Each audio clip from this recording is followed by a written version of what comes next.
started. So welcome everybody to this week's Tuesday morning call for One Beautiful World.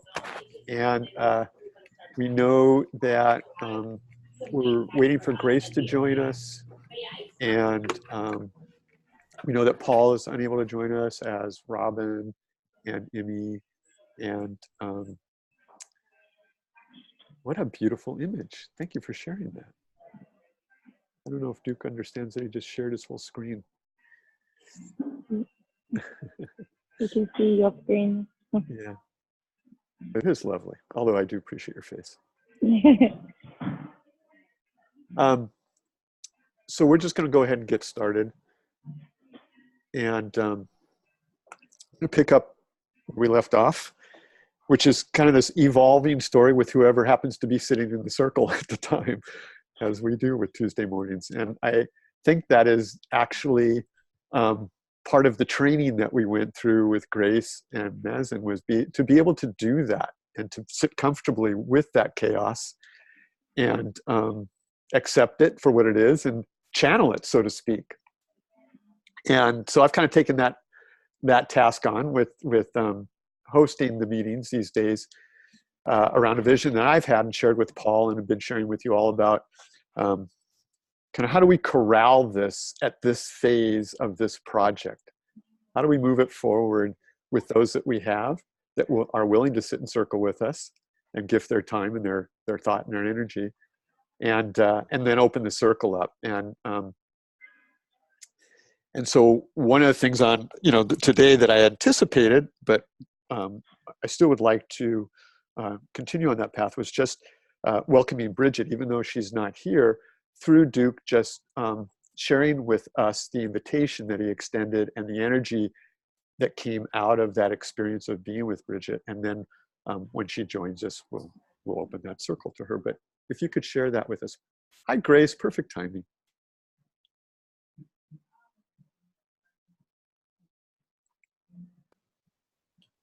Which the actual email, or?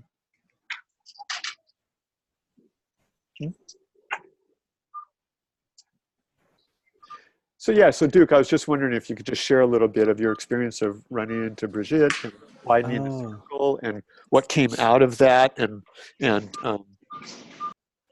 Right. Yeah, Brigitte is a really remarkable person, very devoted to weaving the new story, and especially so she came out of the work in documentary, and it was affecting her really badly because she's very, very sensitive, and so she left that and ended up getting engaged to my coworker. Is how I met her, who made a successful exit, so they didn't have to work, and so then they've been reimagining. So they keep coming back to reimagining what it means to be human, and so they've created this nonprofit, the Upward Spirals Foundation, to start to help the world transition. But like most of us, we're not exactly sure what that looks like yet. So yeah, I mentioned the work that we're doing here in finding and telling a new story to each other, and to create a venue for everyone to connect to it. And yeah, she's gung-ho about it. She'll be here next week. Wonderful. And what I'm curious about, because we're all doing this now in one way or another, is this aspect of widening the circles, and that of sharing the story of wherever it is that each of us are in our head with this story that we're living in, we're trying to engage with. And as time goes on, I think we each kind of evolve that story of what we're experiencing, what we're trying to put together here. And I'm wondering how that is for you, is this sense of sharing where you are now with MBW and MBW24, and that experience of catching up with Brigitte. How was that for you? relaying the story now. Yeah, I lose the thread of what we're doing oftentimes. And this isn't particular to MBW. This happens to me in a number of areas in my life. But yeah, it's so there's an intangible quality that I'm still trying to put my finger on, like to really reify it a little bit without boxing it in, like our ground our mission without overly expecting it to be a certain thing, and thus relegating it to the boundaries that my mind has set. So yeah, just really remembering, okay, it's like memento, right? It's like writing on the wall, like, okay, there is another story.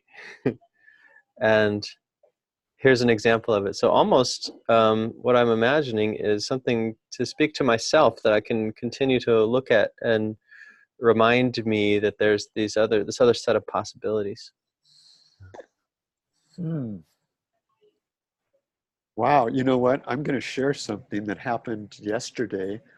There's a group that I will be sharing with us called Now What, that's building something I think we're going to be able to help do what we're doing, this platform. But we did a collaborative poem, and I was just like, wow, what you just said, I'm going to share this. This was written by 6 people in this breakout group. It says, dialogue can energize a gift. I can't remember. Loving the earth, these connections are calling, as though from the forest floor. Disrupt patterns of the mind that are stored in the body that are getting in the way of happiness and peace. We are adapting to a transforming world.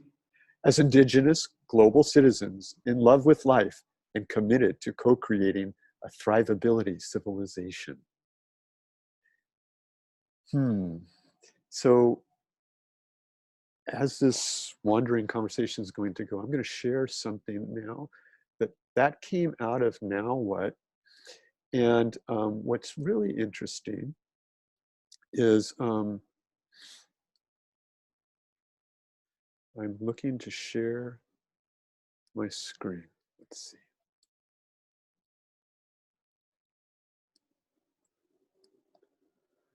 Can you all see this map here? Yep. Okay. Duke, are you familiar with, what is it? Kuman mapping? Anyway, that poem was written by clicking on different people. This, for example, is Ben Roberts, the founder of this project. And over here, once you click on it, you're going to see all the information about him that is going to connect him to everybody else in this sphere that's engaging in these projects, that is bringing forth the projects that they're working on into a larger circle. I'm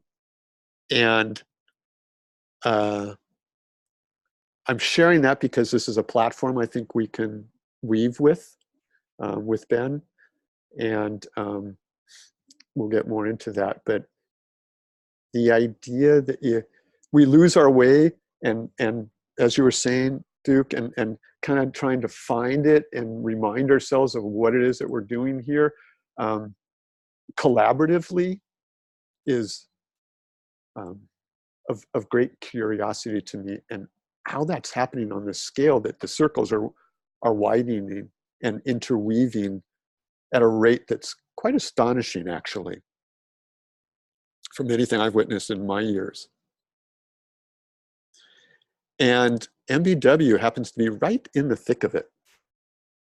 And I think that's why it resonates so well with others as we speak, because people are already living in that, sensing that need. I'd like it if anybody else would like to step in and share their experience of now telling the story of what they're engaged with MBW24, and the feedback they're getting. And If anybody else would like to share their experiences.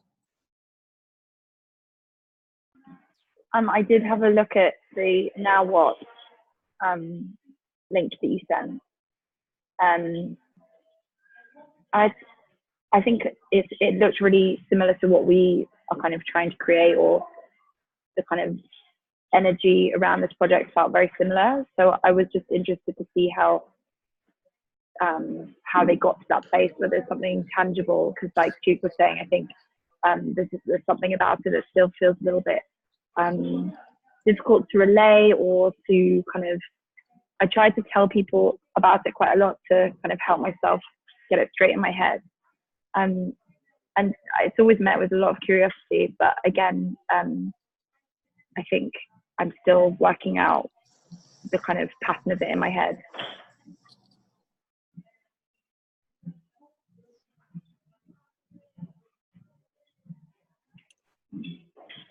I'm going to share something from Paul, since he's not here and he sent it forward, that I think speaks to this as well, because I think we're all kind of going through that. Every once in a while it comes in clear, and then something shifts. And I know Paul's been going through that. He expressed it in the last meeting for his vision of the project, of kind of turning it on its head. Instead of us producing, we would be a receptacle to share what's being produced. But this one I find really speaking to our kind of chaotic journey that we're on. He says, "Hi, Mark, can't join this one, as you know, and here's what is coming to me right now. Instead of us starting up, as it can feel like for MBW24, as we evolve still in our design phase, it seems before we open out, we are getting ready to connect our circle with the myriad other circles already working towards a more beautiful world our hearts know is possible. So rather than launching MBW24 as in a rocket or a missile is launched, we are getting ourselves ready to connect to other individuals and circles like us who are already in motion. This way of experiencing ourselves and our work makes our journey easier and less effort, as we can tap into and connect with the energy and momentum of others. And in that way, we support and amplify their work just as they do ours. This model is entirely different to a competition mindset, as in this journey we are on is designed such that each node or circle strengthens every other node or circle. When we are ready, all we need to do is connect, and we will all be carried forward on a wave." Isn't that beautiful? Any feedback to that?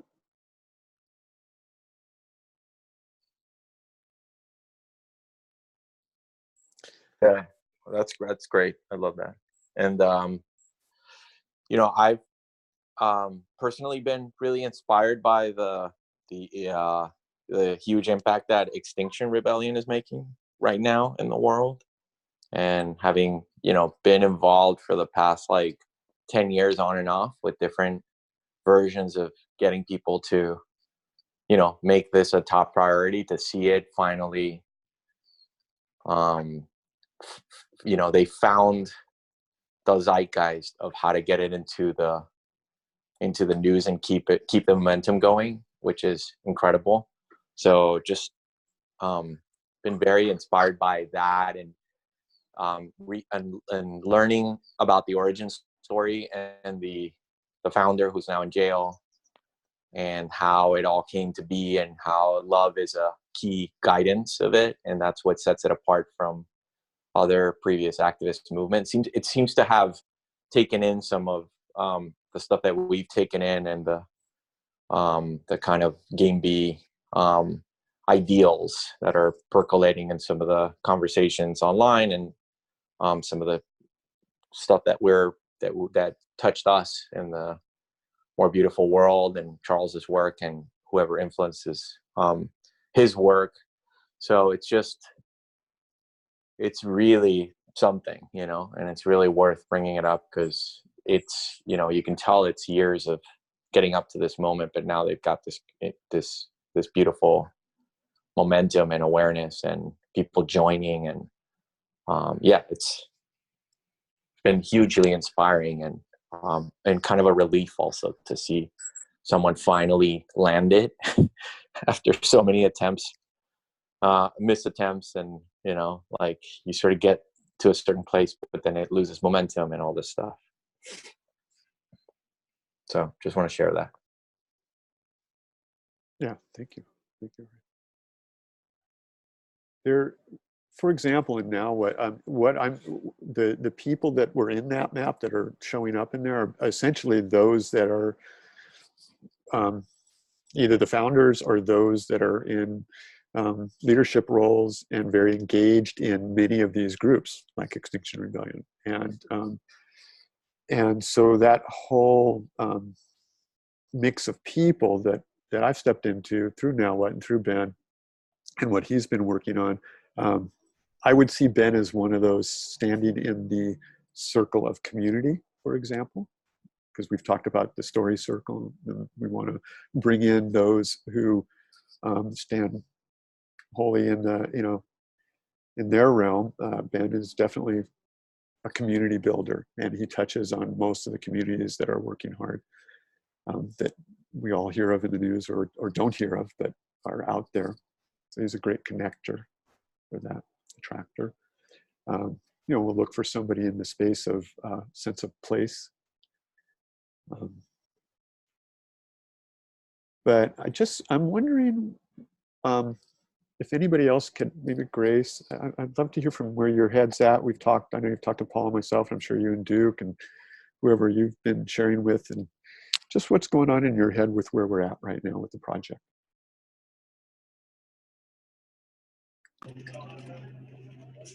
Hi. So where I'm at and where my head is. Two different things. It was really great to reconnect with Brigitte yesterday, as Duke was mentioning. And right now I feel like where we're at is, what it kind of feels like, what comes to mind, strangely enough, is, like the Odyssey, like Odysseus' journey. And there is this home that we're creating, right? That we're moving towards, and we know that it exists, and we're having to really find out where it is and how to get there. And right now is kind of like the journey of like, who are we traveling with? What are the different visions here? How can we actually really make that beyond what we've been told or the paths that have been treaded already? Because we don't necessarily want to get there the same way. As we're creating this new story, and it's a way also of discovering who we are in the process. And what our skills and gifts are, and what are we inspired to create and emerge as. So I feel like we're in that liminal space of creating, and it's a very awkward and strange place to be, because we are not really usually given and allotted this space. We're not usually said, yeah, okay, just discuss these things and explore, and we're not. And so I'm just curious, really, what can really unfold and emerge from this place. And because we know that it's going to be a success. Like Paul has done it already. We can certainly put something together in a month's time, in a 6 months time, we can, it's true.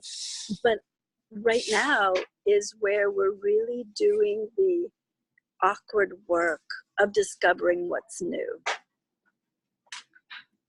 And so I'm really excited to hear and learn from all of y'all what's emerging, what you're discovering, what skills you want to cultivate and share, and how we can all bring that together to really create a more beautiful world in a way that it hasn't really been quite felt and experienced. And it might just be our experience, But how wonderful is that to give ourselves that time to discover something new? Thank you, Grace. You know,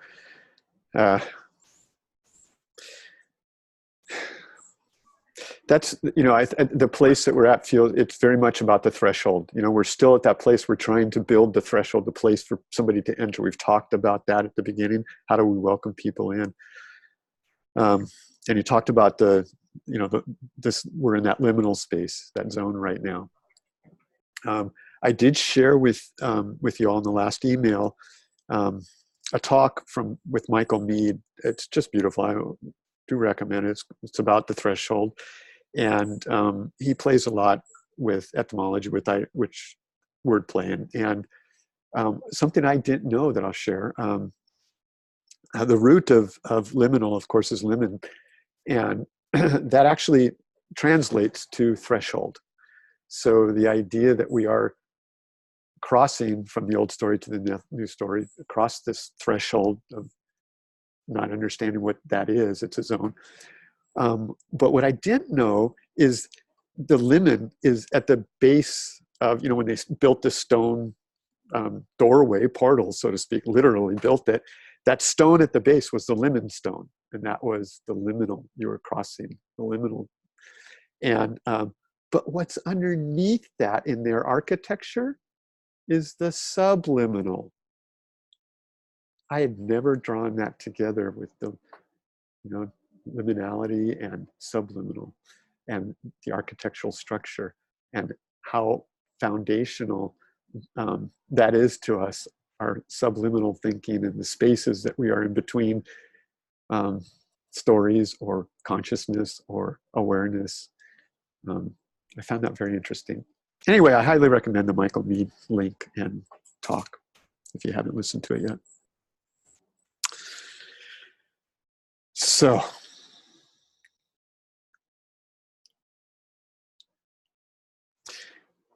I'm going to get a little tactical here, unless anybody wants to carry on with being in that space.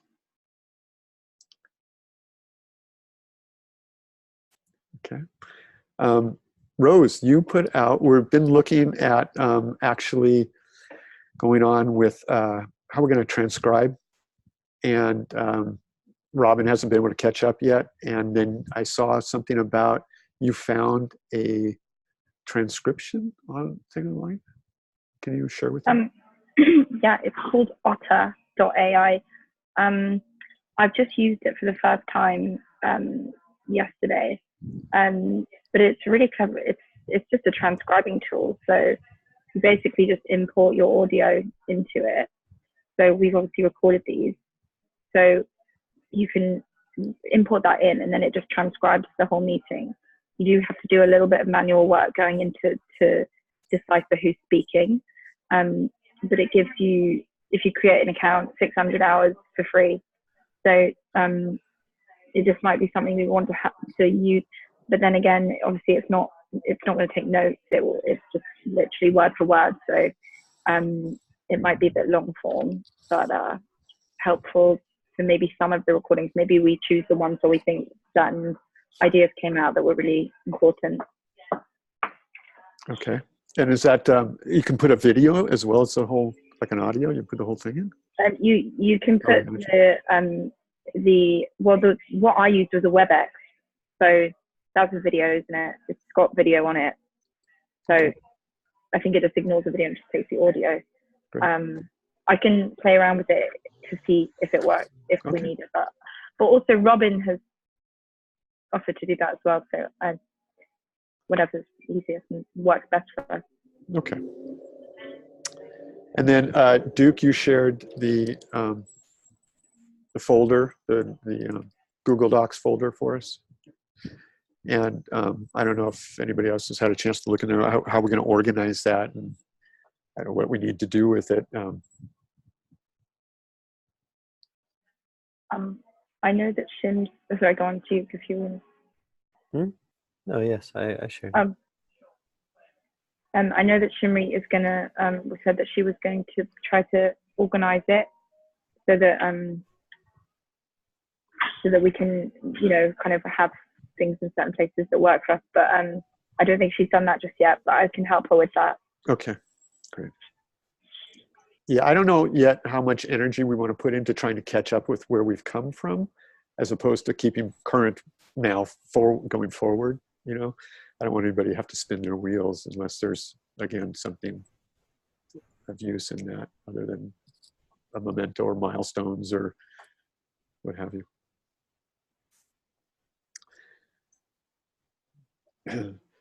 Is there, I find, you know, part of the challenge of having a meeting that happens every week and people are coming and going, we don't know who's going to step into it. At this place, I think you're right, Grace and Duke and Paul too, that we're just open to the experience right now of trying to absorb what we're learning along the way, integrate and bring others in.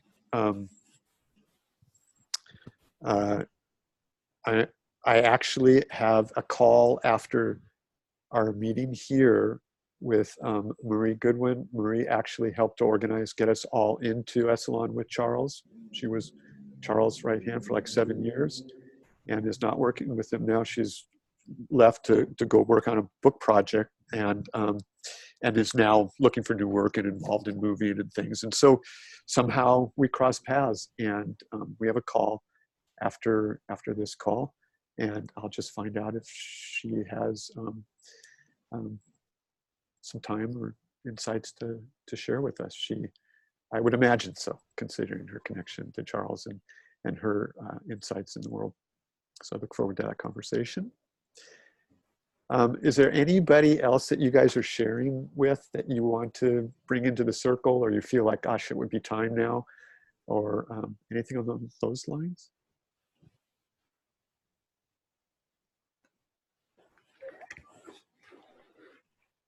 I was wondering, so last week you mentioned expanding the circle. So it's the idea that we basically, if somebody that comes to mind who we think would have ideas around this and would find it interesting, we just invite them in to the sort of inner circle. Don't want to call it that, but because I mean, I could definitely invite people who I think, not people, one or two, probably just one person who I think would be really interesting, who would find it very interesting and might have some ideas on it. Mm-hmm.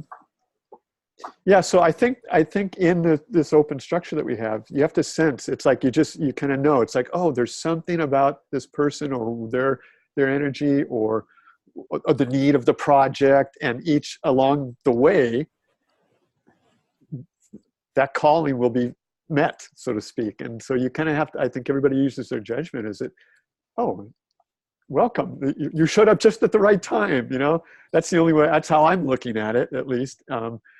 And trying to weave people in with that open kind of invitation. I think that's where we are right now. We're not really building something, we're inviting others into something. That's actually where, and I think that's what Grace was expressing. Also, it seems like there's a space that we've created, and then there's a sort of congealing or gelling that is in the process of happening. And so there's something that we're inviting people into. There's something that I, meet Brigitte and I feel, wow, like there's a real resonance here for this set of possibilities. And so then there's the connecting out and bringing in. And then also there's the continued gelling, the making a nest or home to a host within. So that's what I'm wondering about now, is what we need, what kind of sticks and twigs and shiny things we need to bring in and weave together in order to start to create a slightly more reified kind of place.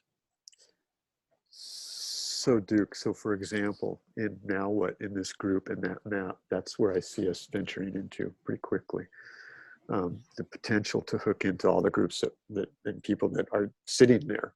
And when we went around the group in the meeting introductions, and all I said was, "Yeah, this is," and in one sentence, said the project, and I could see everybody shift their position in their chair. It was like, and I felt a little like, oh my gosh, what am I going to get us into here? Because this is everybody's here.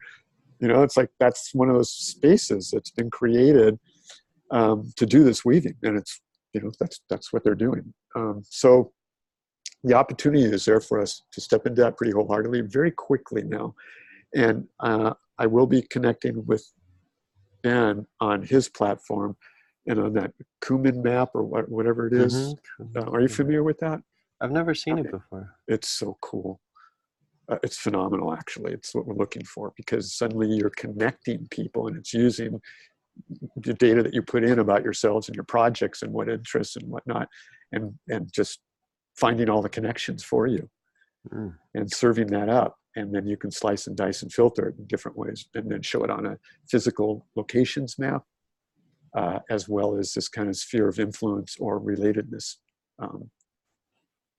So it's pretty powerful. I think I sent the links in the last email. Yeah, kumu.io. I saw it on your screen. Yeah. So, but the idea being is if you can have different of those maps from different organizations with all the data already in them, and then start mixing those together instead of having to go from one to the other and re-enter your stuff, that's what I'd be curious. But I will be talking to Ben about us building out our group within there to create a lot of very quick connections to the other groups, and how this can work together with what he's doing and what everybody else, because it's all of different groups, all different initiatives, all different minds in that project, all wanting to collaborate. And MBW24 gives that platform for so many voices, and makes so much sense for them that there was a lot of head nodding just when I introduced what I was working on. Yeah. So we need to go find the little bits and pieces to start building the nest that people know they can land on, even if for a fleeting moment. Yeah, and hearing you talk, like there are many groups who have created more grounded things in different regions, areas, and subject matters. Yeah, I think one of the special things that we are trying to do is be an amplifier and connector. And so maybe that is the thing to focus on. Well, I think at this phase particularly, because that's the only way it's going to work, is when the connections come and they feel they have the confidence in the channel to amplify themselves, and for others to step in to receive that and participate with it. That's the interactive component, like what Ben's doing with Here Now, and these other groups, these different kinds of cafes where they're physical or virtual, but these collaborative communities across boundaries is happening so rapidly with this technologies, and I see all we're doing is saying, here's a focal point around MBW24, this concept to share and exchange and participate in, whether you're receiving, sending, exchanging.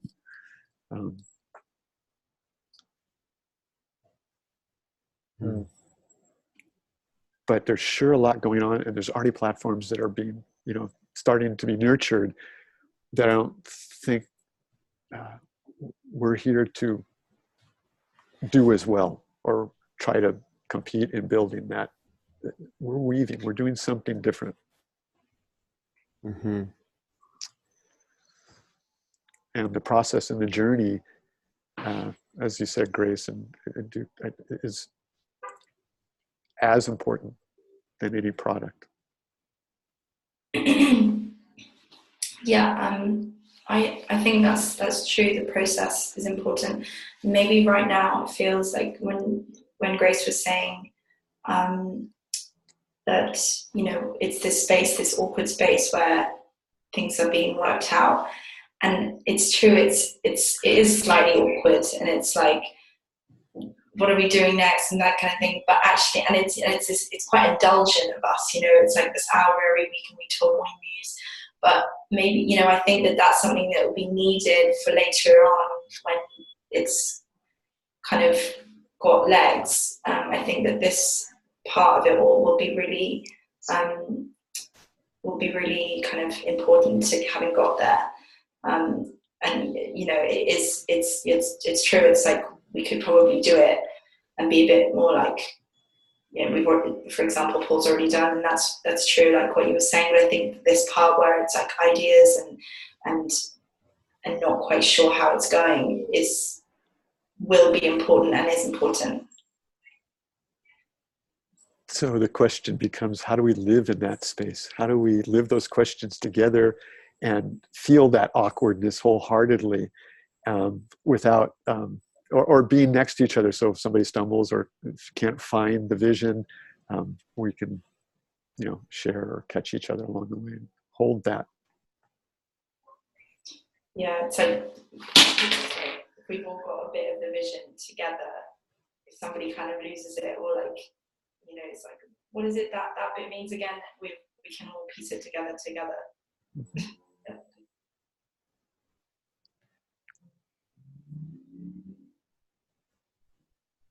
Yeah, it really does feel like, to some degree, it seems almost counterproductive to be doing what we're doing, right? And it's really going against the grain. But at the same time, it's because we really want to do something beyond what has been already done. That we have to unlearn a few things and then really remember being before doing. And in that beingness, before creating or taking a position or taking a direction in where we're going, it's just, yeah, let's take maybe a week to a month or something like that to really explore this space that's really awkward within us of just being. And I feel like as we're then creating the project, and even as the project is unfolding, being a little bit more comfortable of not knowing and allowing then the co-creation of whatever else that needs to come beyond our own knowing. Does that make sense? Yeah, I do think so, because we are so used to having things be really, if it's productive, it's successful. But if we're trying to explore something that hasn't been done or that we haven't tried before, or personally, then this is that. And I don't know if this kind of works as an analogy, but it reminds me sometimes when I write music, I'll write a song and I sit down to do it, and I might have like one word in my head that has like inspired me to sit down, or even like not even, you know, it's just something really small, and I don't know what will happen when I write to it or I do a chord progression that I've just heard, and then something is created from that, but I don't know what it's going to be before I start. That's right. Beautiful. That's, yeah, absolutely. And we are the caretakers and the stewards of this. And so we create kind of the depth of where we come from in terms of what we're sharing from and where we're creating from. And so if we can't be with the beingness and rush to create a product already, then the project is going to stay in the surface. If we're able to really touch to and do that work of cultivation within us, to be at that place of beingness as we're creating this, then people can feel from that place we're actually creating from.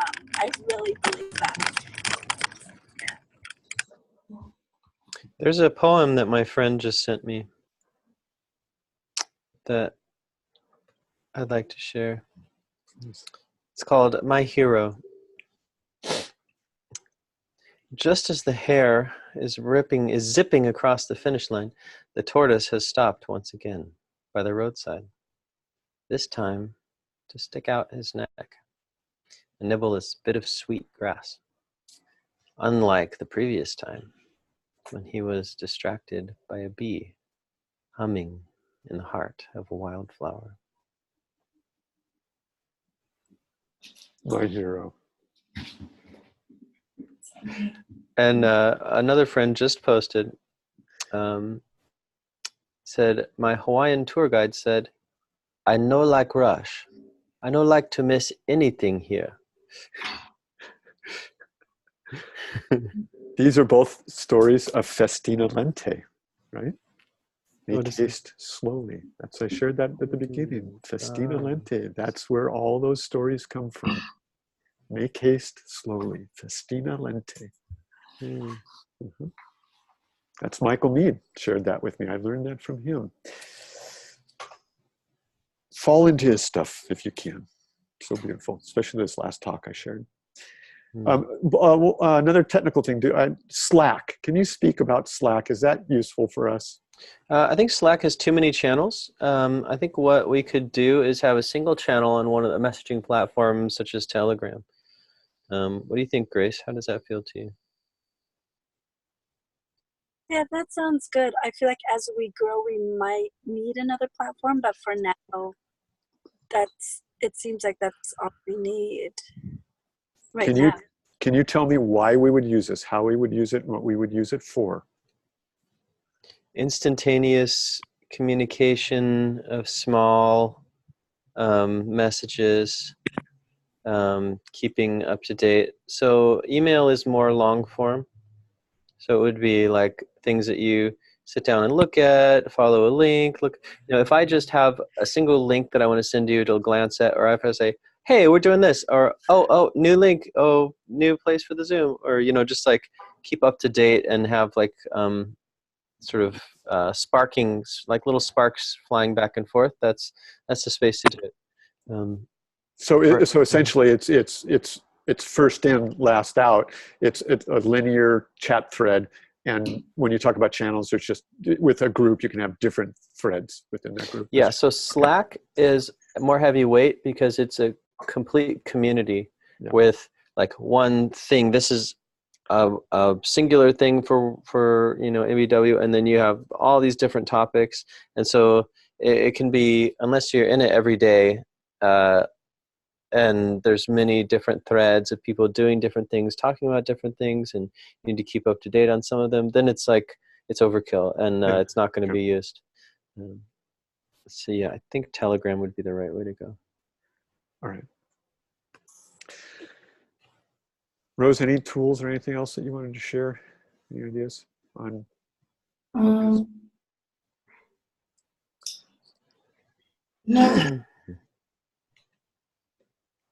Okay. Are we going to use the Dew drive still? That's how we're going to. Yeah, at this point, I think we should just kind of clean that up. I'd like to get the old emails with all the links to the videos, like we talked about. Maybe just one Excel, like. Oh yeah. Yeah. That's index of all of our meetings and videos. Yeah. Yes, I can do that. All right. So we'll need to get all the emails together that carry those links. Okay. So all of those are on emails from you, aren't they? Yeah. They would be emails from me, and then there'll be stuff before you were looped in. So. Okay. All right.